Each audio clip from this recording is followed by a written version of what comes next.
Boa noite, pessoal. Boa noite a todos. Boa noite. É um grande prazer estar aqui com vocês essa noite. Sejam todos bem-vindos ao webinar ESG, Desafios e Oportunidades para a sua empresa. Meu nome é Alessandro, eu sou sócio-diretor da AGV Gestão e tenho o prazer de ser o mediador hoje desse evento. Bem, falamos de ESG e muito se tem falado, na verdade, de sustentabilidade ao longo dos últimos anos. Sustentabilidade evoluiu, saiu do conceito, dos planos e tem ganhado vida. E se tornado cada vez, poderia dizer até, cada vez mais realidade, especialmente na iniciativa privada. E muito disso graças ao ESG, que ajudou a tangibilizar valor às ações de sustentabilidade. Mas antes da gente prosseguir, vamos relembrar o significado de ESG. O E significa environmental, ou meio ambiente. O S, social, social, e o G, governance, ou governança. E o ESG hoje sem dúvida, uma das grandes referências de como as empresas podem gerar valor ao longo do tempo. Para os seus funcionários, acionistas, mercado, sociedade, meio ambiente, enfim, para todo mundo. E esse, pessoal, é o primeiro de uma série de eventos que nós estamos preparando para definitivamente desmistificar ESG e torná-lo parte da agenda das empresas. Aliás, já aproveitando e derrubando um dos grandes mitos, ESG não é só para empresa de grande porte, multinacional, é para todos os tamanhos e mercados. Bem, essa iniciativa foi organizada pela AGV Gestão, em conjunto com a Finoc Ilustre Advogados, a FIUS, e conta com o apoio do Instituto Brasileiro de Executivos de Finanças, o IBEF, juntamente com a Inso Wealth Management. E esse grupo de empresas, juntamente com outras que nós apresentaremos ao longo do tempo, são empresas que entendem que expandir os horizontes dos executivos e dos empresários para as práticas de ESG tem a ver com apoiá-los a trilhar um caminho virtuoso para as suas organizações. Isso ESG torna as empresas mais formais, mais bem estruturadas e sólidas.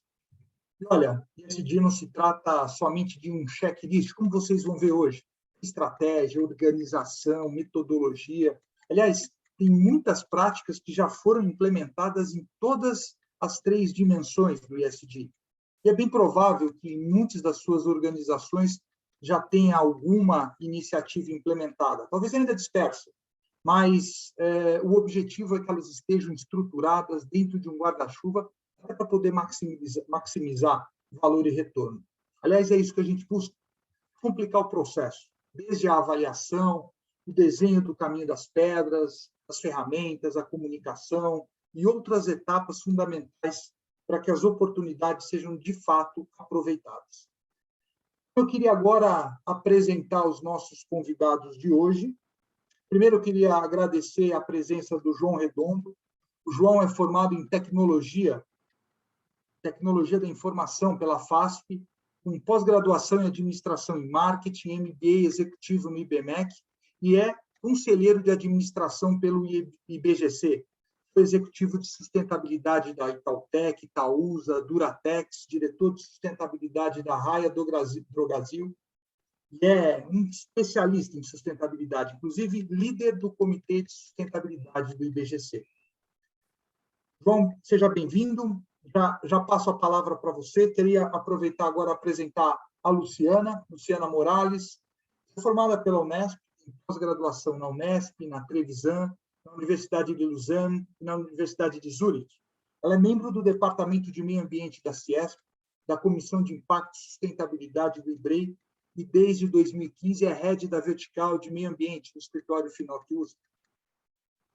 Luciana, muito obrigado pela tua participação. Tá?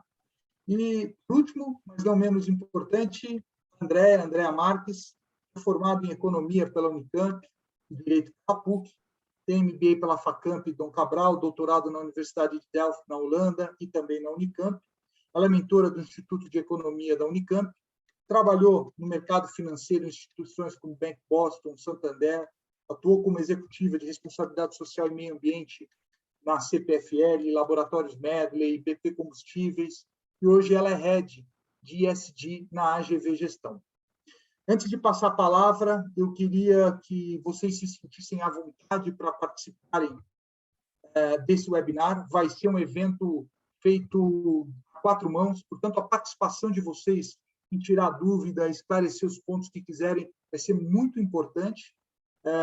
Eu peço que, se vocês tiverem alguma dúvida, algum questionamento, por gentileza, envie através do nosso chat, e nós vamos conseguir, vamos pelo menos tentar absorver todos os questionamentos e endereçá-los ao longo do caminho.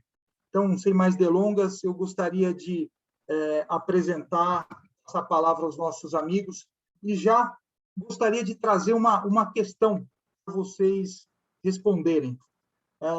Do ponto de vista de cada um de vocês, como é que vocês avaliam esse momento que a gente está vivendo, com esse boom de ESG? A que vocês acreditam isso?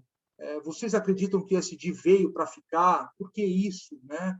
E o que difere ESG de outras ondas que vieram anteriormente? Então, fiquem à vontade, amigos, para responderem essa questão. Uma boa noite. Acho que o critério de quem vem mais de longe, né? Vamos, João, acho que você poderia começar. Obrigado. Olha, Alessandra, essa é uma pergunta bastante importante, né? Porque faz 15 anos, né, que eu respondo essa questão, assim, essa onda veio para ficar, né? Então, a onda nunca passou, né? No fundo, a gente teve uma mudança de foco, sustentabilidade por muito tempo, né? Há mais de 15 anos ela vem fazendo parte das grandes organizações que sofrem pressões, né, dos seus investidores, porque isso se associou muito à questão também de risco, né, por conta de boas práticas que a sustentabilidade traz para as empresas. O ESG ele ganhou intensidade, né? Eu tenho certeza que essa é uma onda que ela tem uma credencial que põe a lente do risco muito forte, né, do ponto de vista do investidor. Porque se a gente olhar para trás, quando a gente pensa lá em 2009, 2010, eu convidava analistas de mercado a sentarem conosco para fazer o planejamento estratégico de sustentabilidade das empresas por onde passei, e eles não iam, porque eles achavam que eles eram partes conflitantes, né, que eles tinham interesses, e aí eles se isentavam dessas discussões. Curiosamente, 3 anos depois, se você chamasse 10 analistas, apareceu 12. Para sentar com você, porque perceberam que isso destruía valor quando não era muito bem organizado, né? Então, eu vejo que esse movimento que aconteceu em janeiro do ano passado, com a carta da BlackRock, que trouxe aí uma leitura muito clara, né? Passo a escolher os meus ativos a partir de uma atuação responsável na área ambiental, social e com boa governança, né? São 3 siglas tão pequenininhas, né? ESG, mas tão complexa para se implementar no dia a dia das organizações, dependendo do nível cultural, dependendo do nível de consciência, né? E para algumas empresas é tão fácil, né? Porque essas etapas já foram superadas, né? E esse mindset, essa forma de pensar já faz parte da cultura organizacional. Então, eu acho que ela veio num momento oportuno, em que nós passamos por dilemas sociais muito sérios por conta da pandemia. Eu acho que trouxe também à tona um palavrão, que no passado era um palavrão para as organizações, que era a filantropia, que no ano passado fez muita diferença, e a gente pôde perceber e distinguir as empresas que tinham essa agenda mais avançadas, né? E acho que o tom vindo do mercado financeiro, eu acho que colocou ordem do ponto de vista de considerem isso, porque isso vai gerar valor para a sua empresa se você equacionar, e você deixará de ser uma opção se você não avançar nessa agenda. Então, acho que diferente dos movimentos anteriores, eu acho que esse tem uma visão de risco muito forte, né, e de continuidade também, do ponto de vista principalmente das empresas que buscam investimento, que buscam crédito e que buscam também se posicionar de uma forma adequada no mercado. Então, um pouquinho desse meu ponto de vista para eu passar aqui para André e para a Luciana complementarem, mas muito obrigado por estar com vocês aqui hoje, compartilhando e batendo papo sobre a ESG. Vai ser um prazer. Obrigada. Luciana? Boa tarde, né? Já quase boa noite. Complementando o que o João falou, eu também trabalho principalmente com a questão ambiental há muito tempo. Era um tema assim que, como o João falou, ninguém queria sentar na mesa para debater, porque entendia que não era o viés correto, hoje é uma realidade.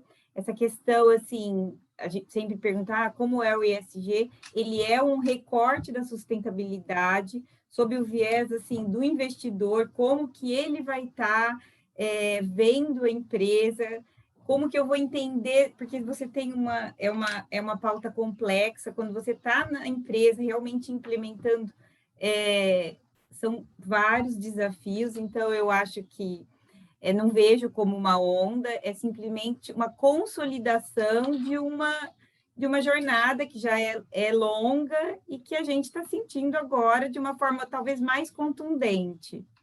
Acho que é essa ponderação que eu estou complementando o João.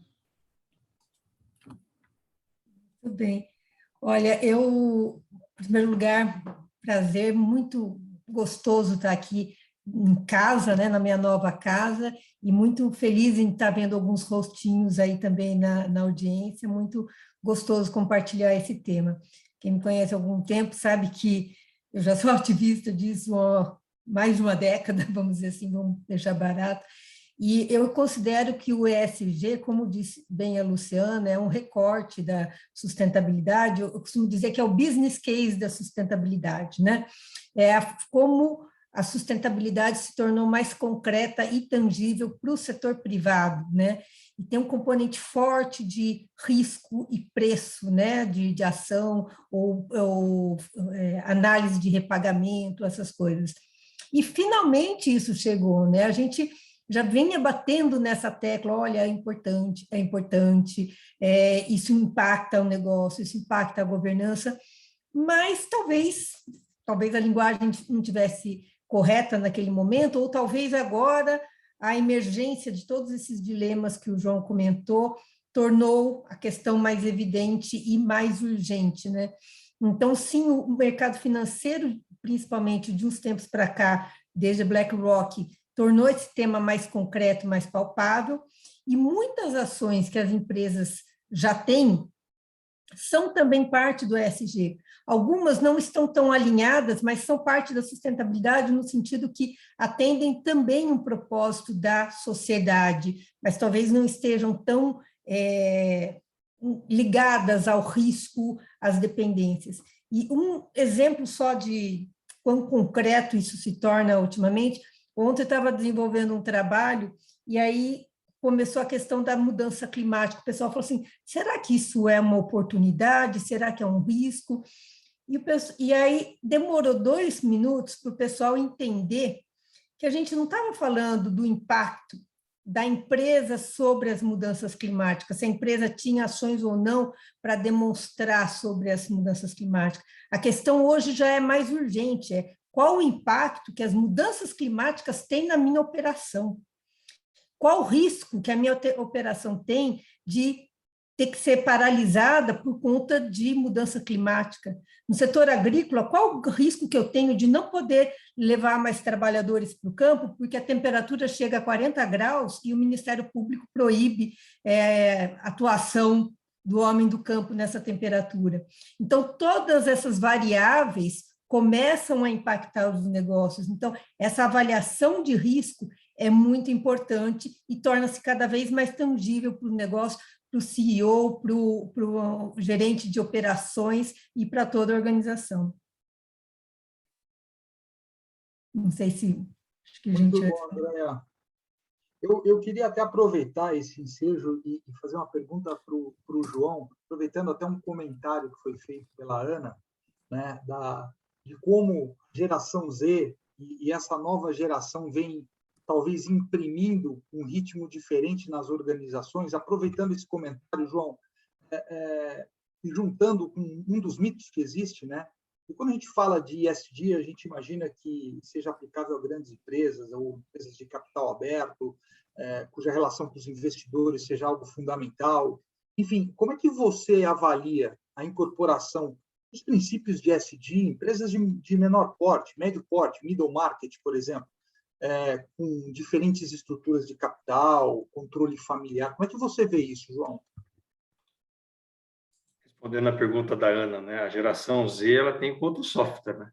esses dilemas, né, que as gerações antigas tinham, as mais antigas tinham, eu faço parte dessa geração também, né, a gente tinha uma visão muito diferente de mundo, né? Eles já vêm com software novo, já não pensam mais em coisas que a gente tinha dúvida, eles têm certeza absoluta, né? E será uma dificuldade para as empresas no futuro se não se alinharem com uma atuação com propósito, porque, no fundo, essa geração ela não está mais disposta a trabalhar 8, 10 horas por dia, né? Como nós sempre fizemos, para entregar resultado ao acionista. Além de tudo isso, ela quer saber que tipo de propósito eu estou dedicando o meu tempo, né? Como é que eu faço um match, né, daquilo que eu acredito como propósito pessoal, do propósito da organização para qual eu trabalho, né? Estou a serviço de quem? Estou a serviço de qual propósito? Acho que essa é uma questão que a geração Z tem trazido muito forte, né? E faz uma entrevista ao contrário, né? Eles querem saber o que vocês fazem aqui. Eles já vão preparados para a entrevista, eles já questionam o que a empresa faz, não aceitam hierarquia com facilidade, comando e controle nem pensar. Então, as empresas terão que se reinventar se quiserem atrair esses talentos, né? Na parte de estrutura de capital, realmente tem vamos chamar de lenda, entre aspas, né, de que ESG e sustentabilidade é só empresa complexa, grande, capital aberto e tal. O meu ponto de vista, e também dos colegas da SESI, né, da Comissão de Estudos para a Sustentabilidade do IBGC, a Andréia é uma colega também de longa data, né, da comissão, a gente sempre estudou isso. E o que a gente percebe? Não tem diferença, né? A diferença da empresa menor, da empresa de controle familiar, da empresa de médio porte, é que ela tem mais velocidade, ela tem menos pressão para avançar nessa agenda. E ela se beneficia mais dessa agenda no curto prazo do que as empresas grandes. Porque se você pensar o desafio cultural de uma empresa grande, de você convencer uma liderança que não necessariamente são todos alinhados com o propósito e valor da organização, você tem que investir muito tempo, né, para capacitar essa liderança. Então, a gente costuma brincar que você não dá cavalo de pau em transatlântico, tá certo? Você vai ter que criar uma forma de, em alguns anos, né, fazer essa virada cultural necessária, né? E muitas vezes renovar o quadro de executivos, porque não tem esse mindset, porque eles olham, você tem um conflito, principalmente nas empresas maiores de capital aberto, que tem todo aquele arcabouço, né, de remuneração variável, atrelado a resultados de curto prazo e tudo mais, e eles são pressionados por resultado de curto prazo. E é mais difícil você fazer essa virada de mindset, porque eles vão privilegiar sempre o longo prazo, o curto prazo, perdão, porque eles são remunerados e cobrados nesse curto prazo. E nas empresas menores, você não tem essa pressão. Você tem a velocidade que a família, que o dono, né? Normalmente são empresas de dono, ele quer dar naquele tema. E ele tem também uma facilidade de decisão, porque o nível de decisão é muito melhor. Às vezes se resolve no corredor, às vezes se resolve numa reunião, e nas empresas grandes vai para o comitê, vai para o comitê do comitê, vai para não sei aonde, cria norma, cria isso tudo. Então, é muito mais complexo as empresas maiores. Então, eu diria que realmente é um mito, que isso só serve para empresas grandes. Conheço muitas empresas pequenas que se beneficiam muito dessa agenda, não só fortalece, dá eficiência operacional, reduz riscos, mas também cria um atributo de valor para a marca, ela consegue se posicionar bem e age de forma natural. É algo que está incorporado no dia a dia, que eu acho que isso as empresas grandes terão mais dificuldade de fazer, porque o processo é um pouco mais complexo de decisão. Então, eu acho que realmente é um mito, como você disse, Alessandra, é algo que as empresas têm que ficar atento, e eu acho que as empresas menores têm mais capacidade de dar resultado num prazo mais curto do que as grandes. Meninas, se vocês quiserem comentar, fiquem à vontade. Eu queria comentar o que o João falou, que eu concordo, porque às vezes a gente vai fazer uma análise de uma empresa de médio, pequeno porte, ela fala, não, eu não tenho esse viés. Aí você vai entender a estrutura, a operação, ela já está integrada na comunidade, já tem uma visão assim de longo prazo, a questão ambiental já está totalmente assim absorvida, questão de recursos naturais, então você percebe que aquilo já está no DNA dela, que ela já está fazendo, que talvez falte uma comunicação e uma integração sistêmica, de você se comunicar adequadamente, mas assim, os fatos, a relação já existe. Então, isso a gente consegue perceber bastante, principalmente quando tem assim um patriarca, que ele desenvolveu aquela empresa, ele tem todo um amor por aquela empresa que traz essa questão do propósito. Acho que da mesma forma que no começo a gente falava de sustentabilidade, ia fazer algum trabalho numa empresa, o pessoal da área de compras ou financeiro tinha aquele, isso não é para mim, né? Confundia com filantropia. Hoje a gente convida essas pessoas o insight é, nossa, eu já faço e não sabia, eu não sabia que o que eu fazia era relacionado a isso. E acho que a grande chavinha que está mudando é justamente entender qual o impacto daquela ação para a longevidade do negócio. Aquela ação desse financeiro, da pessoa de compras, ela agrega valor no sentido de evitar riscos ou remediar problemas ou de antecipar tendências. Tudo isso está relacionado com ESG. Toda antecipação de tendência está trazendo informações chaves para a organização se precaver ou inovar. Então, sustentabilidade pode agregar em todos esses valores. E eu gostei demais dessa abordagem que o João trouxe da agilidade da empresa pequena. Essa agilidade realmente, eu já trabalhei em grandes empresas, empresas familiares também, é muito diferente. As grandes corporações não têm essa agilidade que a empresa familiar ou as médias empresas têm para mudar a chave e capturar valor dessa mudança. Muito bom. André, é interessante isso que você está falando. Nós estávamos numa reunião de planejamento estratégico de uma empresa e um dos sócios virou e falou assim, puxa, mas eu já faço muita coisa de sustentabilidade, né? Na verdade, existe uma diferença muito interessante entre ESG e sustentabilidade. Você e a Luciana fizeram duas colocações super pertinentes, né? Então, eu queria explorar um pouco isso, né? Ou seja, ESG é a mesma coisa que sustentabilidade? E nesse sentido, quais são os aspectos mais importantes que você considera na dimensão social para as empresas?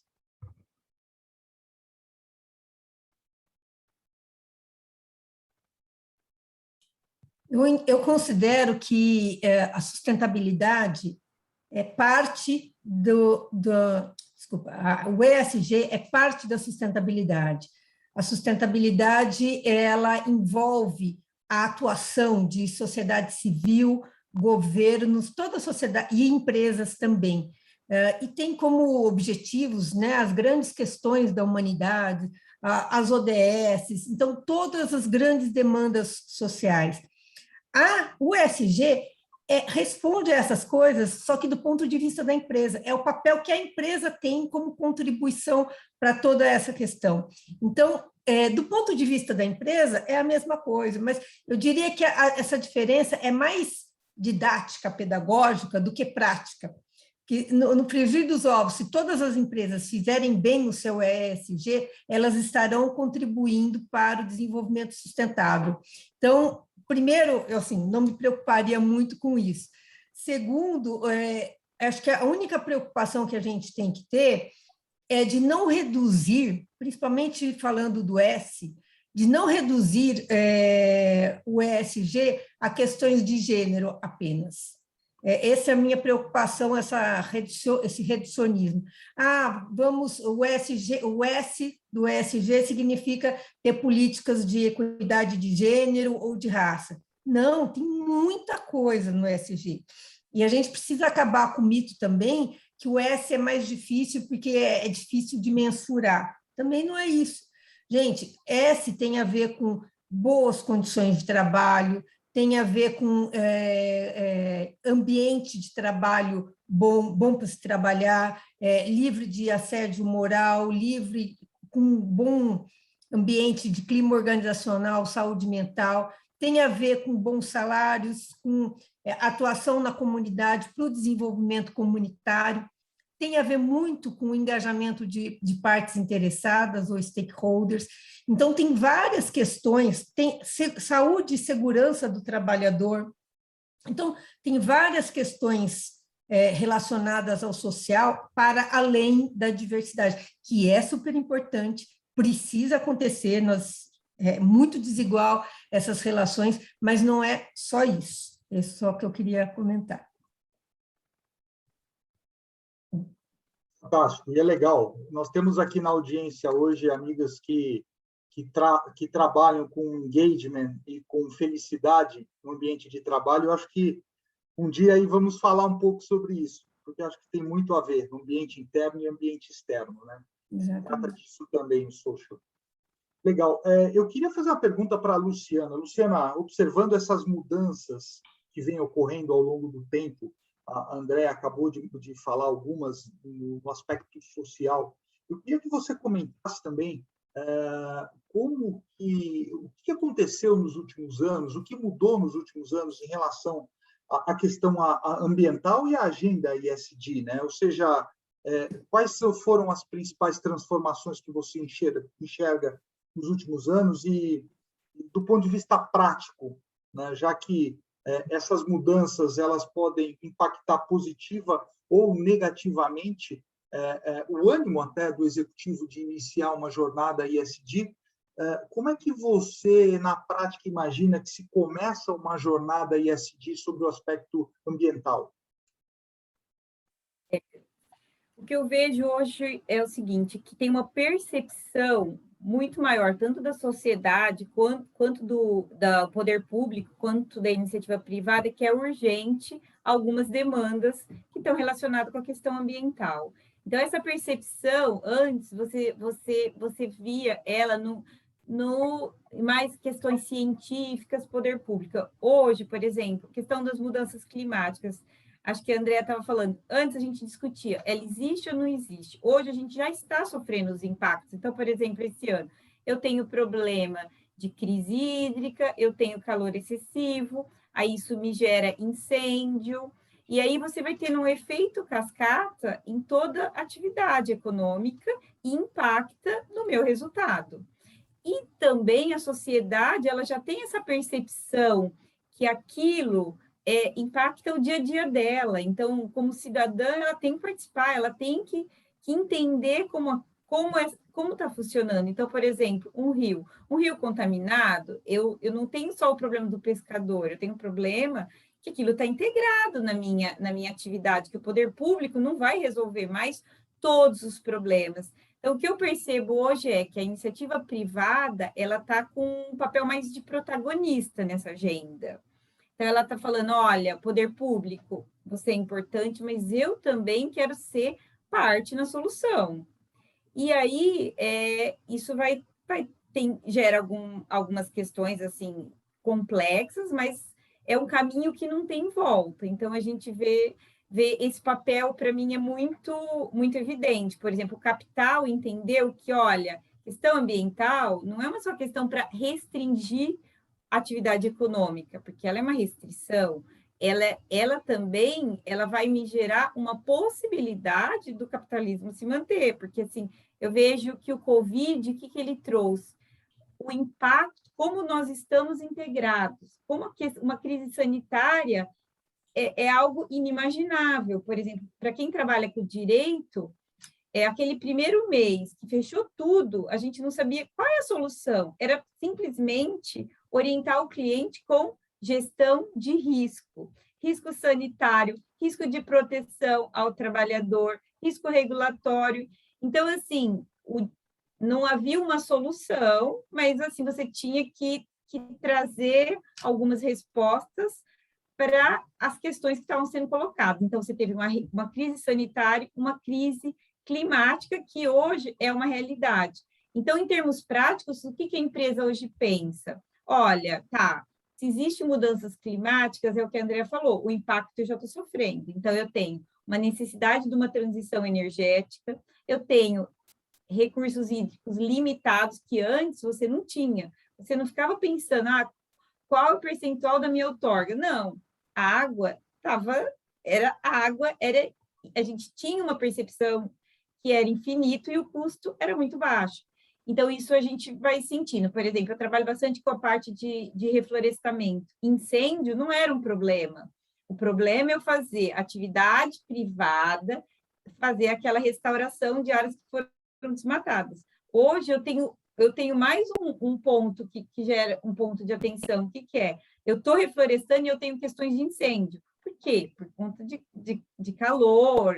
Tem uma série de eventos que antes eu não tinha. Eu não tenho chuva, eu não tenho... Então, assim, a sociedade está mais complexa e essa percepção, eu acho que ela, com a mídia social, ela popularizou.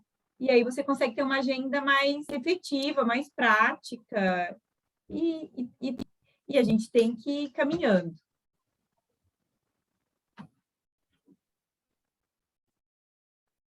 Algum comentário, pessoal? Eu queria aproveitar e fazer uma pergunta, acho que essa cabe para todos.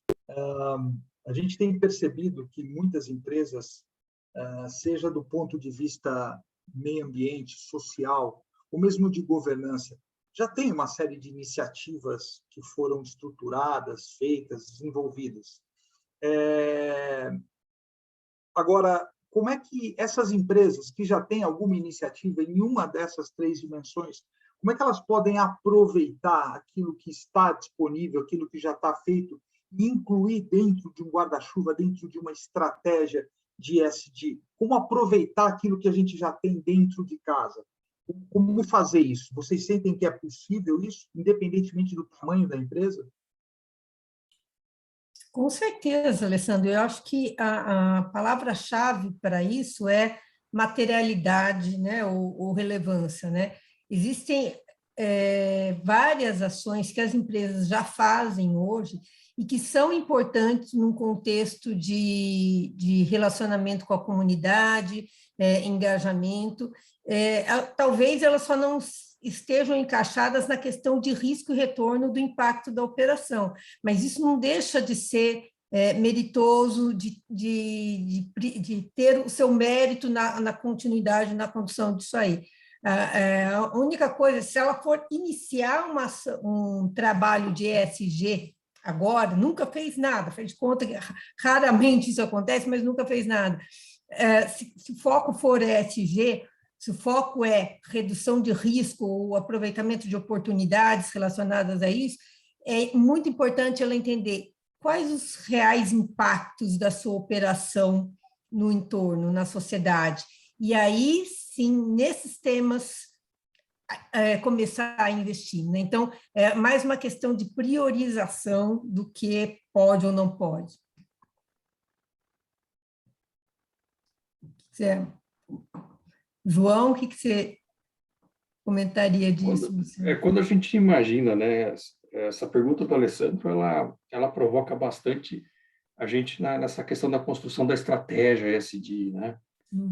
E as empresas, elas normalmente têm boas práticas, assim, com raras exceções, elas têm ali práticas que elas se destacam, né?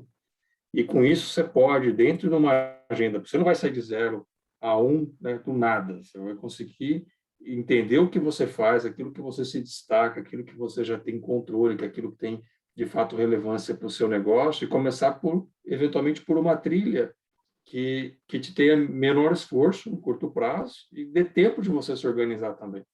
Porque, invariavelmente, quando a gente olha para uma empresa e tenta organizar essa agenda, você vai começar a fazer exatamente aquilo que você faria em qualquer área de negócio administrativo. O que eu tenho de controle? O que eu tenho de indicador? O que eu controlo? O que eu já tenho histórico disso, né? E, assim, de uma forma geral, é aquilo que é importante para você, né? Quando você tem isso resolvido, né? Mas eu já tive a oportunidade de apoiar empresas em que elas não tinham sequer o consumo de água e energia. E a Andrea falou uma coisa muito importante, né? A gente olha sempre para o ESG com a lente do impacto, o impacto positivo e o impacto negativo. Eu acho que a lógica disso é como é que eu potencializo o impacto positivo e como é que eu mitigo o impacto negativo. E com isso eu consigo evoluir com essa agenda. Existem metodologias, é claro, para você organizar isso, mas pode partir daquilo que está bem feito, para aquilo que a empresa já tem conforto, e você vai complementando ao longo do tempo. Por quê?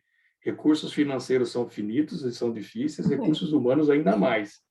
Então, você tem que entender que estrutura você tem, você pode usar de uma estrutura interna, você pode desenvolver alguém internamente, verticalizar isso, mas invariavelmente você vai ter que buscar conhecimento para conseguir organizar isso ao longo do tempo. Então, você vai mandar essa pessoa, vai capacitar essa pessoa, esse profissional, para conseguir evoluir, porque a metodologia ela vai ser exigida para você colocar isso em dia. Mas, com certeza, aquilo que já está resolvido, aquilo que é bem feito, começa por aí, que é um caminho bastante tranquilo para você começar com essa agenda sem muita pressão, sem muita dor de cabeça ao longo do tempo, né?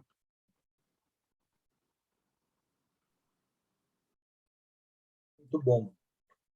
Luciana, não sei se você tem algum comentário em relação ao ponto, mas eu queria te fazer uma pergunta.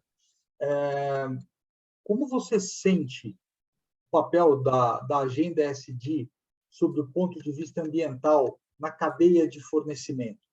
A gente sabe que determinados ramos, determinados nichos de mercado, eles têm cadeias de valor que têm impactos ambientais muito grandes, a montante, a jusante, né? Então, como é que você imagina, no início da implementação de ESG, ou mesmo empresas que já tenham alguma iniciativa do ponto de vista ambiental, como olhar isso dentro daquela parte da tua cadeia, como olhar para trás, como olhar para frente, que dicas você daria nesse sentido? Primeiro, assim, o que a gente tem visto é que, até então, minha formação é de advogado, então minha visão é sempre da questão de responsabilidade. O que você vê? Antes, eu era responsável pelas minhas atividades internas, pelo que eu faço dentro da minha empresa. Hoje, com essa agenda, eu tenho uma ampliação da responsabilidade. Então, eu sou responsável pelas minhas ações, mas com quem eu vou trabalhar? Quem são os meus parceiros? Então, você percebe um alargamento dessa responsabilidade, principalmente do ESG. Então, por exemplo, por que as empresas estão preocupadas de comprar, que a produção do agronegócio seja de uma área que seja desmatada ilegalmente? Por quê? Porque, apesar dela não ser responsabilidade dela direta, ela está dentro dessa cadeia de valor. Então, o que a gente percebe que hoje, escolher os seus parceiros, por mais que seja básica essa questão do checklist, mas assim, é o primeiro passo. Você tem que ter um passo a passo de como você vai escolher seus parceiros, quais são os critérios que são importantes para a sua atividade, e aí isso vai cada vez mais se ampliando. O que a gente tem assim, sempre ponderado quando você assinar um termo de compromisso de sustentabilidade, que você realmente tenha aquelas ideias, aqueles valores internalizado. Por quê? Porque não é só assinar. Então, você tem que estar... É uma agenda, assim...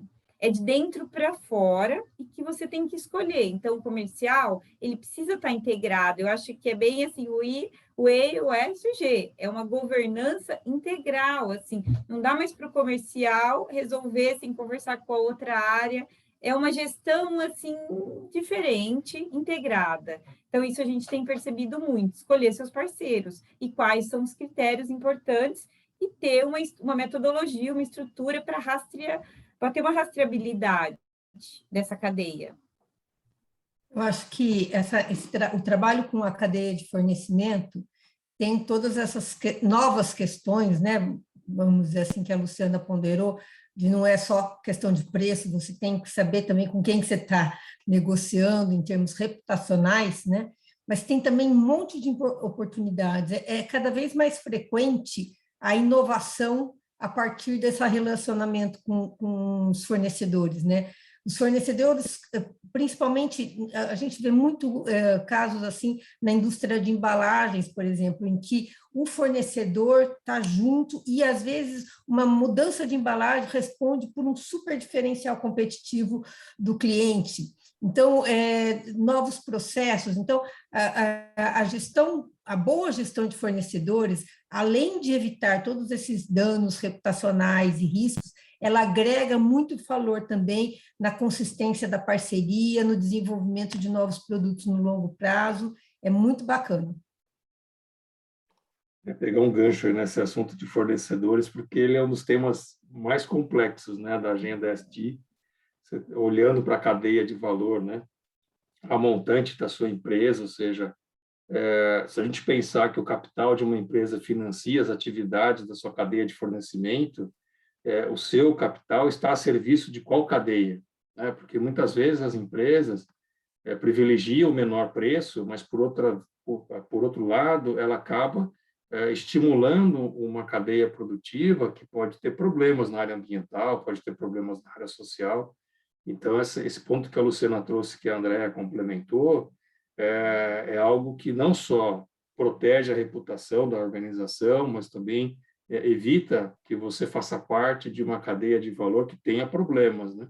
Então, desenvolver um programa de fornecedores, usar o seu poder institucional, econômico, para estimular a sua cadeia a evoluir com essa agenda é importantíssimo, porque se algo der errado na sua cadeia de valor, a sua marca, que provavelmente deve ser mais reconhecida do que a maioria dos teus fornecedores, é que sofrerá consequências aí do ponto de vista de reputação. A gente viu isso muito recente com algumas marcas que terceirizados e quarteirizados arrolar uma marca em processos difíceis, né, na área de ética, na área de trabalhista, na área reputacional, e isso destrói o valor das organizações. Então, esse é um tema assim que é uma gestão de risco numa ponta muito forte, mas também um exercício da responsabilidade socioambiental da organização em ficar atenta, porque ela tem responsabilidade sobre essa cadeia, então ela tem que, dentro dos recursos dela, entender quais são os meus fornecedores críticos, que podem parar a minha operação, podem ser meus parceiros.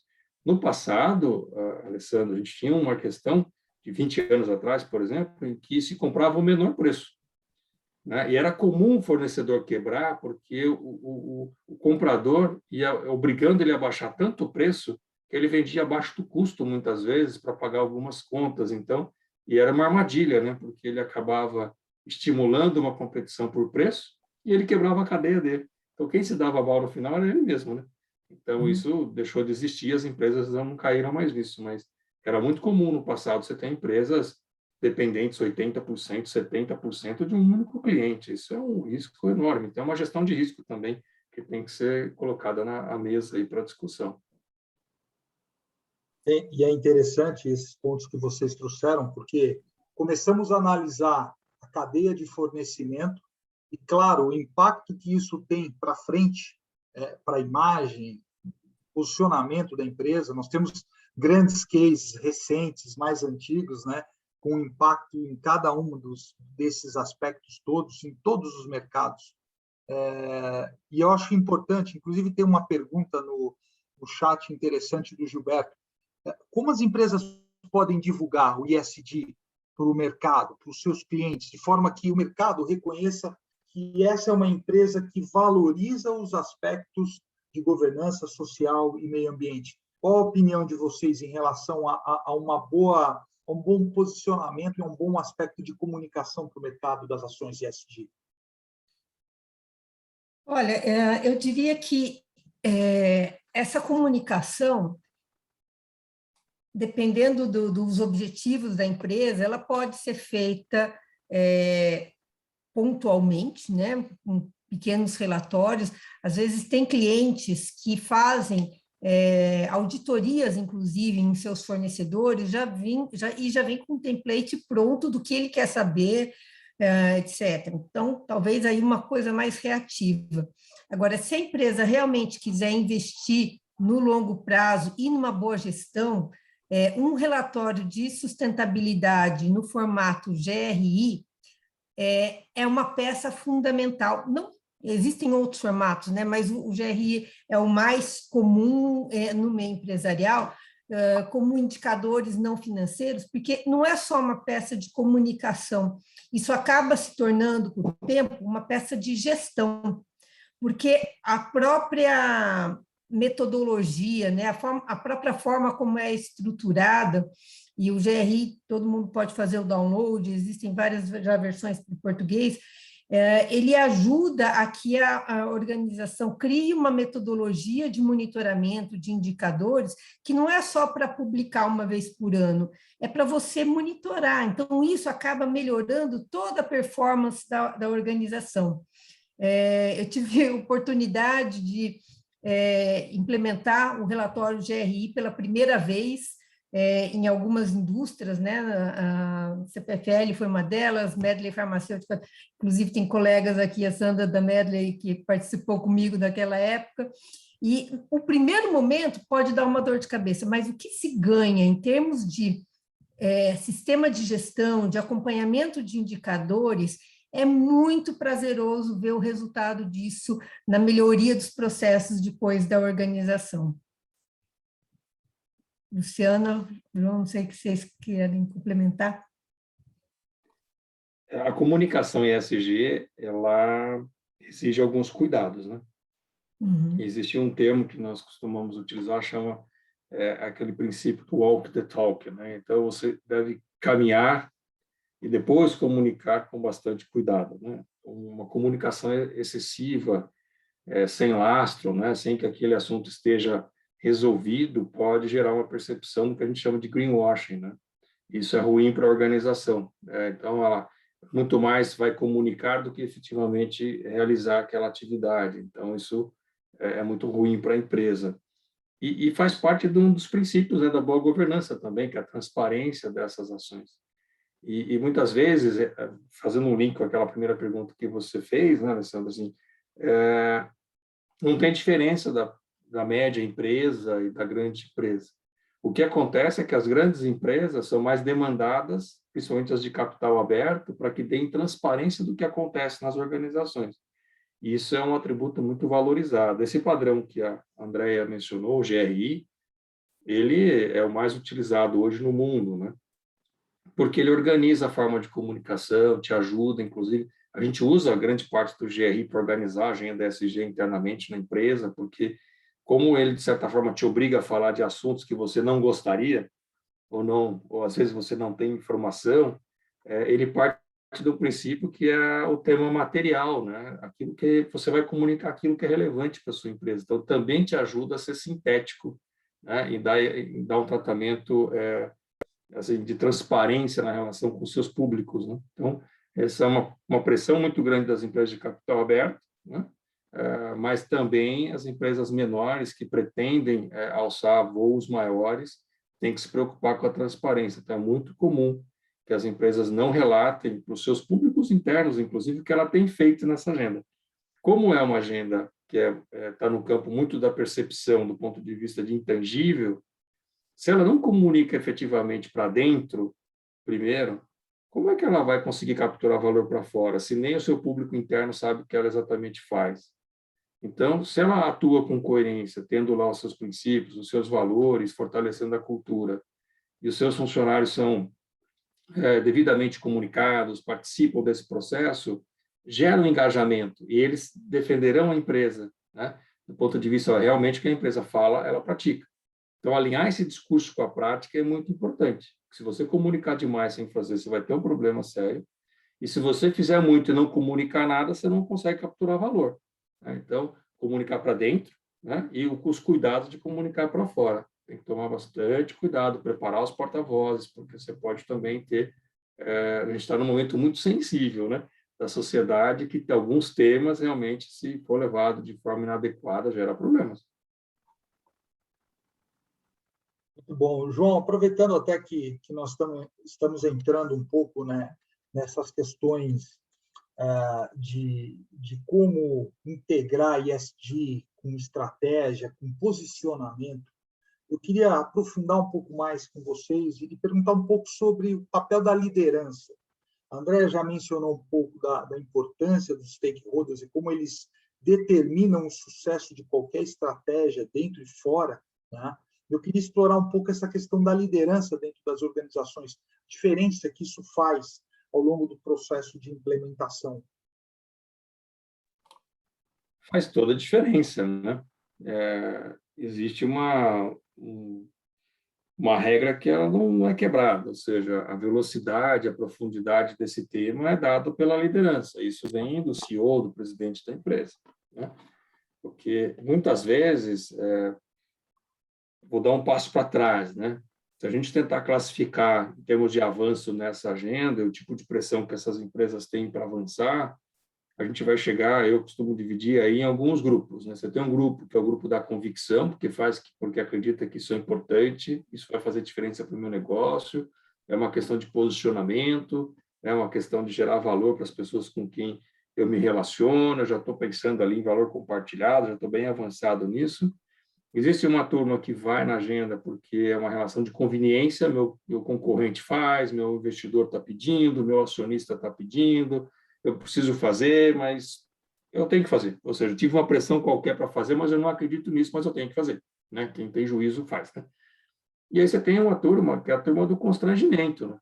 Essa turma é a turma que sofreu problemas, teve problemas de imagem, que me respondeu a alguma ação, teve alguma situação difícil na organização e teve que correr atrás para equacionar isso. Invariavelmente, você vai passar pela liderança. Eu tinha muita dificuldade em entender por que algumas empresas, essa agenda ia tão bem e fluía tão bem, e em outras empresas era muito difícil falar de temas importantes nos dias de hoje. Eu costumo dizer que eu levei 8 anos para colocar o tema diversidade numa reunião de conselho. Não tinha espaço para falar disso. Estou falando de 10 anos atrás e tal. Não tinha espaço para falar de diversidade. Né? E a agenda social foi a última, né, que entrou no SD, muito forte. Né? E agora nem se fala, porque a primeira onda foi de compliance, depois foi uma onda de meio ambiente muito forte por N situações globais, globalização, barreiras não tarifárias, etc. E depois veio uma onda de governança muito forte ali, né, em função de escândalos, etc. E agora chegou a vez do social. Né? Então, isso mexe com as pessoas. Aí eu conheci um cara que chama Richard Barrett. Né? Ele tem um livro que ele diz assim, que é Organizações Geridas por Valores. Né? E ele fala da liderança, do nível de consciência da liderança.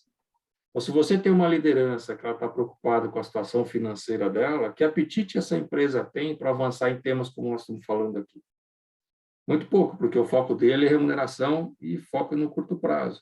Mas se você já tem uma liderança que ele já entendeu que o papel dele é servir ao propósito da organização, servir a sua equipe, e que a empresa está a serviço de uma necessidade humana, de uma necessidade da organização, da comunidade como um todo, esse é um nível de consciência elevado. Né? Então, muitas barreiras serão desmontadas. Então, preparar a liderança para a tomada de decisão, para apoiar essa agenda, é fundamental. A gente não pode esquecer que quem toma a decisão nas empresas, as decisões são tomadas por pessoas físicas, não pelo CNPJ. Muitas vezes a gente vê aquelas cartas assinado à diretoria. O que significa esse negócio? Né? Então, quando você para pensar que a diretoria são pessoas físicas que tomam suas decisões a partir dos seus valores, do seu propósito, da sua história de vida, eu tenho que mudar a liderança, eu tenho que mudar a forma dessas pessoas pensar, eu tenho que ajudá-los a evoluir do ponto de vista de entender que eles estão a serviço de um propósito. Então, as pessoas não estão lá para servi-los, mas eles estão ali para servir a sua equipe, servir a empresa, servir a comunidade. Então, esse é o estado, os dois extremos, né? Aquelas pessoas que não estão nem aí, aquelas pessoas que já entenderam tudo isso e a coisa funciona. Então, a liderança, para mim, ela dá velocidade, ela dá profundidade e ela desmonta barreiras culturais dentro da organização para que essa agenda avance. Luciana, obrigado, João. Luciana, até aproveitando esse ensejo da liderança, o João mencionou um aspecto importante, ou seja, o mindset da gestão, principalmente da alta gestão, veio evoluindo. À medida em que o mercado, principalmente, tem pressionado, né, essas novas agendas, esses novos temas, do board à alta gestão tem reagido e tem começado a colocar mais atenção em alguns aspectos. Considerando a agenda ambiental, considerando o aspecto de meio ambiente, como é que você tem percebido essas novas demandas em relação à tomada de decisão dentro das organizações, não só no sentido de remediar fatos já ocorridos, mas principalmente se preparar para que os impactos ambientais, não só na empresa, mas na cadeia de valor como um todo, possa ser mitigado, reduzido? Como é que você tem percebido isso? Assim, complementando o que o João falou, o que eu sinto quando eu comecei a trabalhar na área ambiental, eu tinha que construir pontes, trazer a empresa para comunicar naquela época, quem trazia essa agenda era o poder público. Então, era o Ministério Público, eram as agências ambientais. Então, a gente sentia uma necessidade de construir pontes. Olha, o interesse é comum, a gente tem que sentar e achar solução. Um ganha-ganha. E isso era algo assim, era bastante tempo de convencimento, de deixar claro que aquilo era inevitável.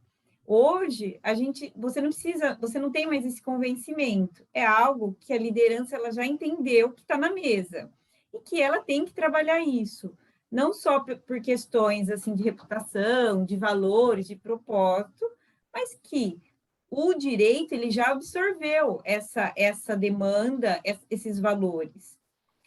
Algumas questões um pouco tardia ou não, mas já está na agenda. Então, se você percebe, a liderança, ela está preocupada. Ela sabe que essa agenda pode gerar um risco de litigância muito grande. E eu vejo assim, numa época de informações, muitas informações, é muito fácil eu ter detalhes da empresa, como é que ela está se posicionando dentro do judiciário. Há 10 anos atrás, eu não lia um processo com tanta facilidade. Hoje, você vê em grupos, ações judiciais iniciais, e às vezes eles estão expondo um lado, e às vezes as questões ambientais são muito mais complexas. Não tem assim, às vezes tem uma zona cinzenta. Quando você está na prática, você tem dilemas do que é certo, de como fazer e como chegar lá. Então, eu vejo que a alta liderança ela é fundamental, e eu sinto que ela já absorveu essa demanda. A questão é que hoje, na hora de implementar, você tem questões, nem sempre é tudo assim, preto no branco, você tem zonas cinzentas, prioridades, como eu trabalho esse ponto e vai impactar, por exemplo, às vezes a questão ambiental impacta no S, então você tem dilemas. Mesmo essa questão de investimento, eu não vou mais investir em empresas que combustível fóssil, tá, mas ela vai gerar um problema social. Você vê a mineração, às vezes essas mineradoras elas geram impacto ambiental, mas elas têm um S muito forte com aquela comunidade. Então, eu acho que assim, o importante é construir pontes, trazer todos os lados para achar uma solução numa sociedade extremamente complexa. Eu acho que esse é o exercício do dia a dia de quem trabalha nessa agenda. Desculpa, queria complementar, porque achei muito bacana isso que a Luciana falou, e acho que não sei se o João já me ouviu falando isso, eu gosto muito de compartilhar essa ideia, que o primeiro setor, ou seja, o governo, o segundo setor privado, e o terceiro setor, das organizações da sociedade civil, tem 3 lógicas de pensamento diferente, né? A tomada de decisão é baseada em diferentes valores, né? O primeiro setor, governo, bom, quantos votos isso vai me dar? Eu vou conquistar poder, eu vou me manter no poder. O segundo setor é a lógica do concreto, do tangível, né? Do curto, médio prazo, né? Está ali concreto. E do terceiro setor é a lógica dos valores, do longo prazo, do subjetivo e tal. Se a gente não entende como legítimo a lógica de cada um, se a gente não sabe que é legítimo, mas são 3 lógicas diferentes, parece conversa de bêbado, né? E eu acho que a nossa arte, né, enquanto consultores, pesquisadores, operadores do ESG, é justamente achar intersecção. É ali que se constrói coisas perenes, atitudes perenes, projetos perenes, que vão ser realmente transformadores da sociedade. Eu gosto de me pensar, às vezes, com uma varinha de condão, construindo essas pontes aí para chegar num bem comum, tanto para a empresa, para governos e para a sociedade civil. Alessandro, desculpa. Muito bom, Andréa. Não, excelente comentário. Eu já quero construir uma ponte, aproveitando sua deixa. Mas antes de fazer um comentário, eu queria só pedir a gentileza pessoal que está nos assistindo, se eles pudessem, ali no chat tem um link, um questionário, pequeno questionário, 3, 4 perguntas, para que vocês possam não só avaliar o conteúdo do webinar, mas também deixar dicas, sugestões, inclusive temas para a próxima sequência de webinars que nós vamos ter sobre ESG, tá bom? Está aí no chat o link para vocês.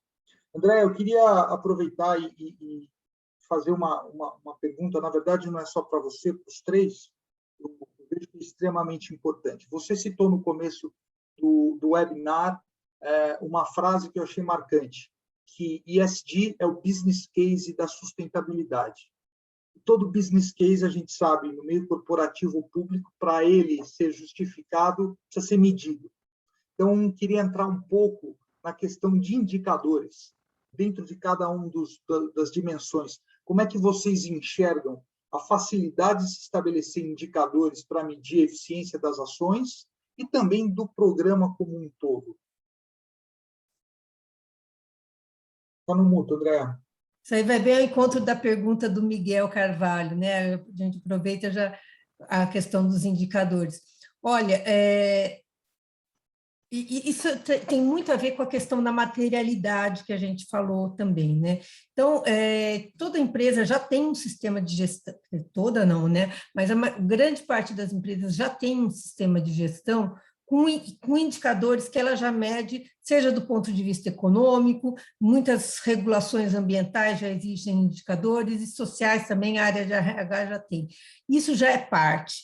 Mas o mais importante é a empresa entender o que realmente importa para a minha operação, né? Onde está a materialidade dos temas que eu preciso reportar ou que eu devo medir, né? E tempos atrás as empresas mediam baseado numa lista de algum template, algum framework, de algum standard, alguns indicadores sem avaliar muito para essa questão de materialidade.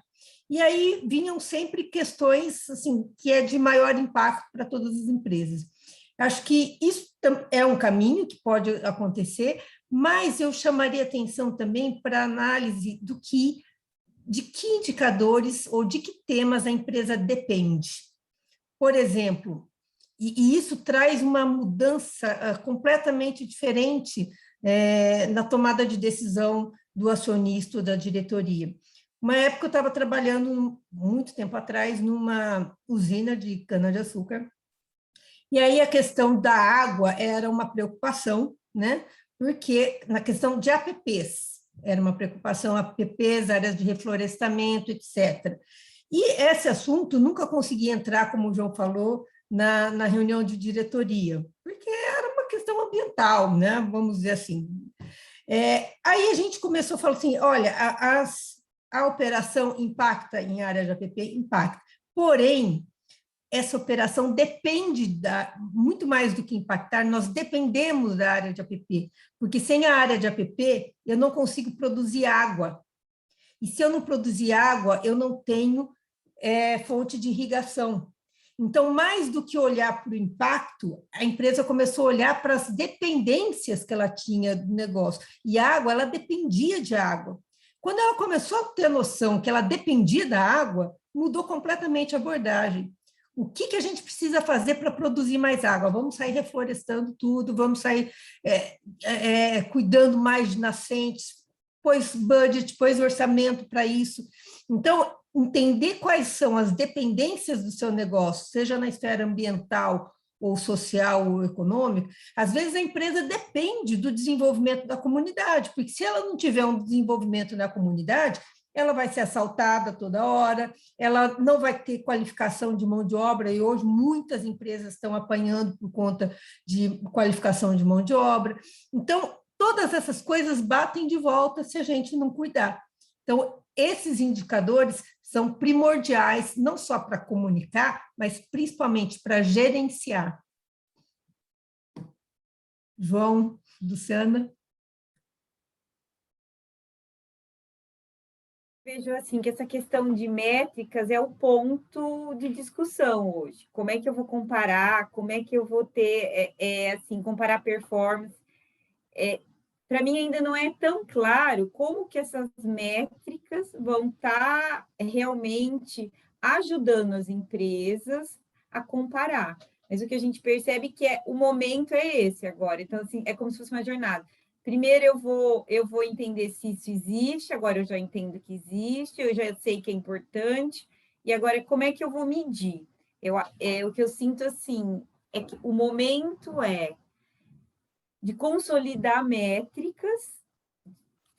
O que vai assim ficar mais popular, mais comum, que todo mundo vai usar, por exemplo, as grandes empresas que estiverem na Bolsa de Valores, elas têm um perfil, mas isso vai dar um efeito cascata para as médias e pequenas empresas. Qual é a forma que elas vão encontrar de demonstrar essas informações de uma forma coerente, clara, e dentro de uma estrutura não muito complexa? Então, acho que o que eu tenho visto assim é uma discussão. Como eu faço essa métrica? Como é que eu vou medir, por exemplo, gases de efeito estufa? Isso ainda, por mais que é um assunto muito debatido, ainda a gente não tem tanta metodologia, assim, sabe? Que todo mundo já sabe como fazer. Por exemplo, você comentou da PP, né? Essa discussão hoje, assim, ela já está clara. Então, você já vai lá, você já mede, você já vê na mídia, você já consegue absorver essa informação de uma forma mais tranquila e consolidada. Então, do ESG, as métricas, eu acho que é o ponto de atenção agora. Acho que nesse ponto, né, Luciano, Andréa e Alessandro, né, assim, métrica é tudo, né? Em ESG, idem. Eu tive a oportunidade de trabalhar numa empresa que eu tinha 15 anos de histórico dos indicadores, né? Principalmente os ambientais, que eram mais fáceis na época pelo tipo de atividade. E a gente conseguia demonstrar que a agenda ESG trouxe resultados incríveis para a empresa, né? Então, tinha um processo específico lá, e aí você tem vários tipos de indicadores para isso. Você tem indicadores ambientais que vão compor outros, que vão te dar um resultado final. Então, vamos falar de indicadores, sei lá, vou pegar um exemplo aqui como resíduo, água, energia, emissões de carbono, como a Luciana falou, que não é tão simples fazer, logística reversa, que tem crescido muito depois da lei, na 12.305. Então, vamos pegar 5 indicadores aqui, mas especificamente em resíduos é onde você consegue, muitas vezes, demonstrar que essas boas práticas trazem eficiência operacional. Teve um determinado processo, numa das empresas que eu trabalhei, em que eles geravam aproximadamente 300 quilos de resíduo para cada tonelada de produto pronto. Olha que ineficiência, né? Então, ou seja, eu comprava matéria-prima e 30% dessa matéria-prima virava resíduo antes de ir para o mercado, né? Então, a gente chamava até de resíduo pré-consumo, para vocês terem uma ideia. Bom, por que se descobriu que tinha essa ineficiência tão grande? E nem se levava muito a sério, porque eles pegavam esse resíduo gerado, vendiam uma parte como sucata, voltava como receita e colocava isso aí no preço, né? A diferença é quando ia para o preço do produto. Olha que simples, né? No setor público acontece isso muito na questão de gerenciamento de água, né? De água de abastecimento, ou seja, a gente tem uma perda média no abastecimento de água na ordem de 30%. Né? E eles acham que é muito difícil reduzir isso. No Japão, são 2%. Né? Então, assim, quem é que paga a conta dos 28% de diferença? Somos nós, tá certo? Vai para a conta. E lá eles começaram a fazer essa conta e falam, não, então o processo de produção está errado, a máquina está errada, nós estamos comprando a matéria-prima errada. Começou a discutir exatamente a causa. Bom, em 10 anos, o que aconteceu? Para cada tonelada de produto fabricado, o resíduo caiu para 300 gramas. Então, assim, melhorou o processo, grama. Então, assim, melhorou muito o processo. Por quê? Colocou foco, foi entender a causa, foi entender a raiz. Isso se multiplicou, né, em muitas atividades da empresa, e a gente chegou a computar, num ano, perto de 30 milhões em economia, por conta das ações ESG ligadas às questões de resíduos, melhoramento de processo, e assim por diante. Então, assim, era uma empresa muito grande, então tudo que você fazia era algo assim absurdo de retorno, era fácil de demonstrar, né? Mas invariavelmente você consegue definir os indicadores mais simples, depois você vai trabalhar naqueles mais complexos, né? Mas hoje você tem simplicidade nos indicadores sociais, já tem algumas referências boas, né? E na área ambiental já está um pouco mais maduro, ou seja, 20 anos de estrada aí pelo menos de certificações, de processos, metodologia, já está na hora de ter indicadorzinho, já ajuda bastante, né? Então, acho que isso auxilia bastante a demonstrar que tem valor. E é fácil fazer também. Muito bom. Eu ouso dizer que, como o João tinha comentado, né? Primeiro começou as questões de compliance, depois ambiental, a gente já está bastante amadurecido, tem indicadores ambientais para vários setores, óbvio que talvez possam ser desenvolvidos novos para alguns setores, mas agora vai começar a vez social. Eu acho que a emergência que a gente está vivendo, pós-pandemia, não sei nem se dá para a gente usar a palavra pós, né? Mas isso escancarou, não só no Brasil, mas principalmente no Brasil, várias questões sobre o impacto social que essa pandemia tem causado, né? Então, a gente está com um contingente, com uma crise humanitária enorme, que as empresas que acharem que vão passar ao largo disso, que não vão ter consequências disso, elas precisam sintonizar melhor seu radar, porque isso vai ter um rebote para as empresas, seja na questão de segurança do trabalhador, seja na questão de qualificação de mão de obra, produtividade. Então, este é o momento da gente se aprofundar e cada vez mais podem aguardar maiores demandas desses investidores, bancos, sobre indicadores sociais. Essa barra vai subir, e isso não é só no Brasil. Na Europa, isso já está acontecendo antes da pandemia. Lá, a razão era a questão da crise migratória.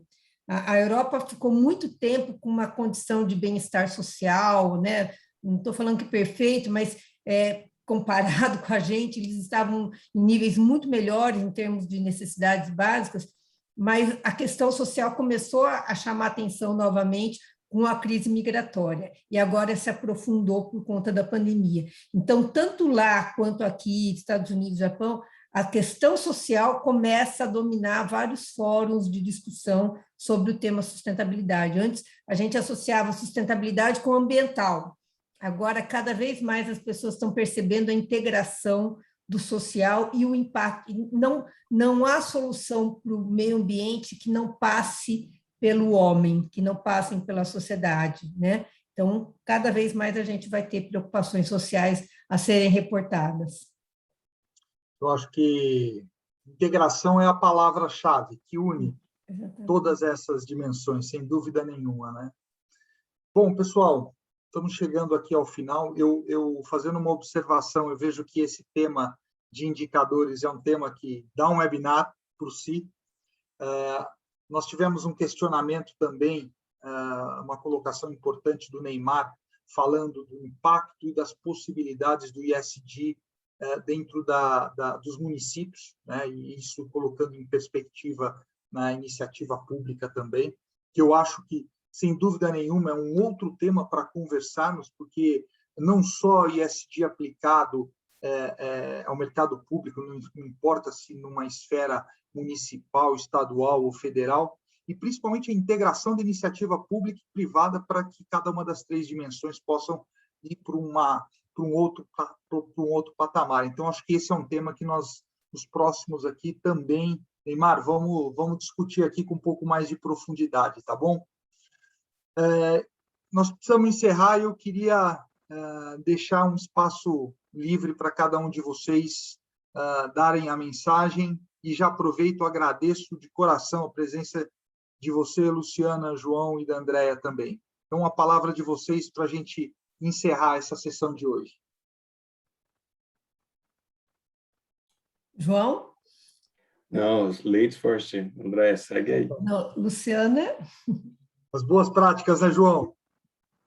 Sim, boas práticas, meninas, sempre primeiro, com certeza, sempre. Foi um prazer estar aqui conversando com vocês. Assim, eu sou da área do direito, então essa integração é muito interessante, porque são várias formações. É um prazer estar conversando com todo mundo. Boa noite e nos vemos na próxima. Eu vou aproveitar. Estou vendo aqui que acabou de chegar uma pergunta aqui do Levi, eu vou aproveitar e já tentar falar. O Levi pergunta sobre as empresas médias, né, nesse tema. Eu acho que, Levi, como diz muito bem o João no começo, eu acho que as empresas médias têm uma vantagem competitiva aí frente às grandes, na questão de agilidade, né, de implementação, e na questão, muitas vezes, do seu controle, o poder de decisão ser mais ágil, né? Então, acho que essas empresas, assim como as grandes, podem capturar e devem capturar valor da questão do ESG, estamos aqui para apoiá-los nisso, né?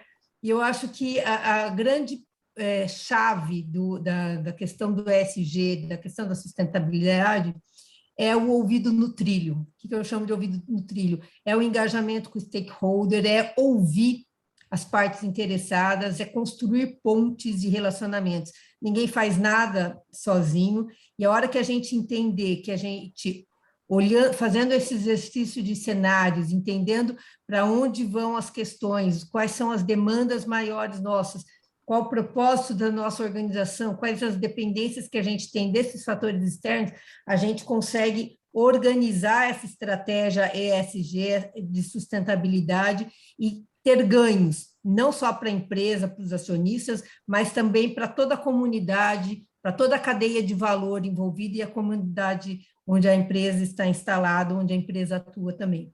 Eu acredito muito nisso, eu acho que não importa qual é o motivo que a empresa se inicia nessa trilha, o que importa é começar e preenchendo as lacunas, caso elas existam, mas é uma trajetória que é sempre para frente, não volta mais para trás, não. João? Bem, assim, eu trabalho há muito tempo com isso, assim, eu me sinto privilegiado, né, porque é uma área que permite que a gente conheça a empresa de ponta a ponta, né, porque o ESG para recursos humanos, né, vamos chamar assim, ou pessoas, como um termo mais moderno, né, para as áreas de recursos humanos, é uma lente diferente da lente ESG, que olha, por exemplo, para a logística, que olha para operações, né, que olha para a governança. Então, como é um assunto multifacetado, é um privilégio você trabalhar numa área como essa, em que você consegue olhar a empresa de ponta a ponta, né? Por um lado, exige muita resiliência do executivo, do profissional à frente, porque você vai ter que tratar dilemas na empresa, e todas as empresas têm os seus dilemas, né?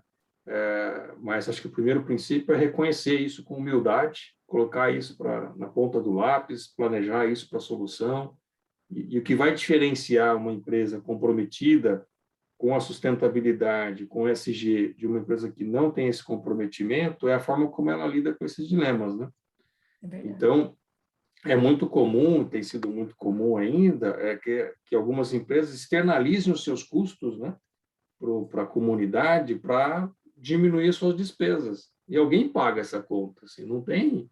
É o papel socioambiental dela de não externalizar os seus problemas para a sociedade, não externalizar um resíduo sem tratamento ou dispor de forma inadequada, não externalizar um custo social subjugando os fornecedores a trabalharem abaixo de custo ou remunerando abaixo de um salário digno, né, os seus funcionários, ou não pagando exatamente os benefícios que deveriam. Então, é um exercício permanente do exercício do papel da empresa. Porque se a gente pensar, por que uma empresa existe?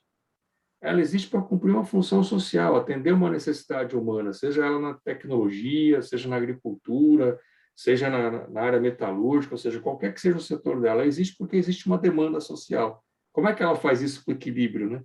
O equilíbrio econômico, gerando resultado, o equilíbrio social, respeitando as práticas sociais, na sua relação de trabalho, na sua relação com os funcionários, assim por diante, e o equilíbrio ambiental, sem agredir as questões ambientais dos quais ela tem influência, né? Então, estou muito feliz aqui de passar esse tempo com vocês, falando desse tema que eu gosto muito, e fico à disposição de vocês para qualquer questão que surja aí posterior ao webinar. O Alessandro está aí com ponto de contato, então fiquem super à vontade. Adorei rever a Andréia, Luciano, Alessandro, e vocês aqui que estão conosco até esse horário. Muito sucesso para vocês e desejo assim uma boa noite para todos, um bom descanso. E se cuidem, hein, gente, a pandemia está por aí, tem que se cuidar ainda, hein?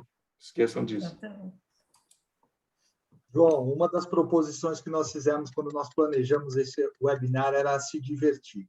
Apesar da gente ter parecido um pouco sério ao longo do webinar, eu tenho certeza que a gente se divertiu, porque a gente está falando do que a gente gosta e, principalmente, a gente está falando do que a gente acredita. O Walk the Talk aqui, eu conheço os três, eu sei que a coisa funciona dessa forma. Então, eu queria agradecer a todos que estiveram aqui presentes hoje no webinar. Na próxima, nós vamos falar de médias empresas, vamos falar de mercado público, vamos falar de indicadores. Esse é só a primeira de uma série de webinars que a gente vai estar trazendo para vocês. Então, pessoal, muito obrigado, uma boa noite, foi um prazer tê-los todos.